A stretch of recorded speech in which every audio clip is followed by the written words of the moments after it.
I really can't comment. I can't comment on it. You know, personally, I don't know enough about it because I don't. It really. There's a new breed of drummer, without a doubt, and I'm not really focused in on it to be really critical. It's just some of it. It's beyond me. It's like watching Dave or Virgil Donati playing, and I go, "What the frick did he just do?" And these guys are out there, and they're doing it within the structure of the music, and it makes me think, well, what the heck was that all about?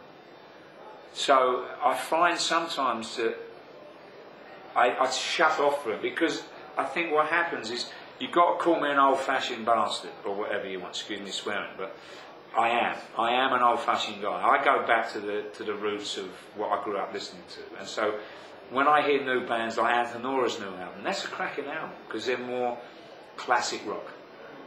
That's what I grew up to and grew up with, and you know, the more progressive bands like Dream Theater and Queensryche, those are the sort of things that I like.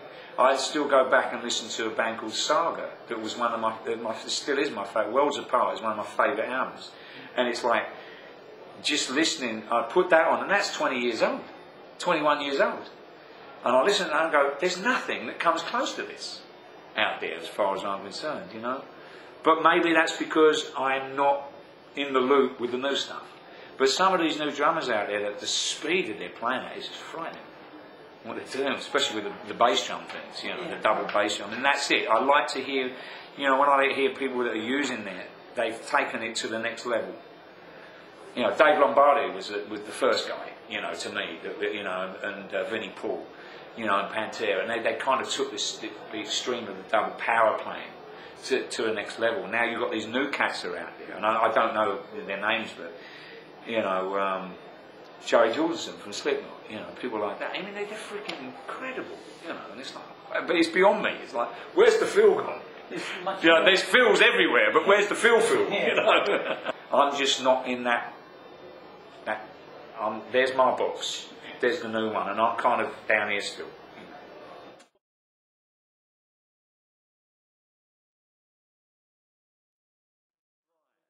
Well, that's two reasons there. The main thing is that when you play with a bass player like Steve Harris, and I have been truly blessed to play with some of the greatest bass players in the world in the bands I've played with, that really good, really know where they're going, and they're not just playing root notes as a bass, they're actually playing melodies. And the way that Steve, especially Steve, I mean, I played with Charlie Toomahai in Nikiti in 1979, and Charlie was Bebop Deluxe's bass player, phenomenal bass player. With Pat Travers, I played with Miles Cowling, who was absolutely a phenomenal player, he still is. And you know, so I've always played with a phenomenally good other half. And because of the bass, the way the bass plays, then the drums have to follow the bass. They have to. But primarily the root is, we're the bottom end of the band, we're the driving force. So the inflections upon, once you've got the root groove going down, is how you inflect and you colour, and how you know, you interpret the guitar. That one guitar over there does one little line in one part of the verse, and you follow it. Or the vocalist phrase something, you'll follow the drummer. The drummer will follow that phrasing. But the root is your bass player. So when Steve comes up and he writes something like "Where Eagles Dare," and he shows you the bass line, and I said to him, "Well, that's what the guitar's playing. What are you going to do?" He said, "No, that's it, you silly brat. What I'm playing is what you've got to play. You've got to play something along with that." So, you know, and it's so the development, it's a learning curve for everyone. The more, when you get a complicated part or something, and you work it out.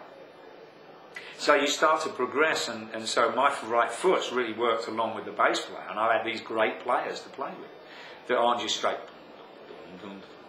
you know, they go, you know, they're putting all these in, whereas you can halve the feel, you know. So you start working with what the bass is doing, and I've had that. That's basically where I've developed my right foot, and I've always liked to, and you know, as I said, the early influences of Bonham. Now Bonham had one of the most incredible feet, next to Buddy Rich, the single bass drum.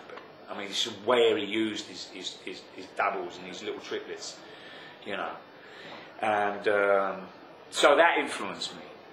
So my development, you know, and obviously, you know, being so stubborn as saying I'm not going to play with two bass drum pedals, because I find one difficult enough, which is really a sort of oxymoron, because if you add two, it's easier. But because I found one hard enough, I thought I'm going to double the bloody problem, aren't I? Compound it by times two. So that was my way of thinking. So I never bothered with it, which is really, as I said, makes it not really right. Of course, two makes it easier. It's half the work, for the right foot, supposedly. Lovely. Thanks so much.